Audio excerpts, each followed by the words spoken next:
गोंदिया जिल्ह्यात मागील 2 दिवसापासून पावसाने थैमान घातलेला आहे। आज सकाळपासून पावसाची रिपरिप सुरू झालेली आहे।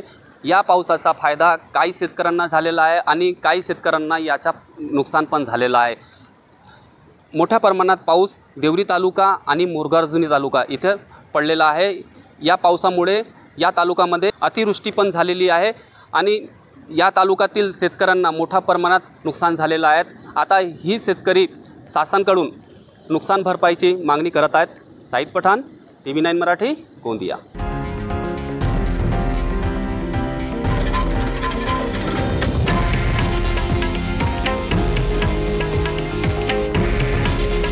हे आहे देशातील नंबर 1 न्यूज नेटवर्क आणि आपण पाहत आहात TV9 मराठी। काळजी तुमची, हित महाराष्ट्राचं।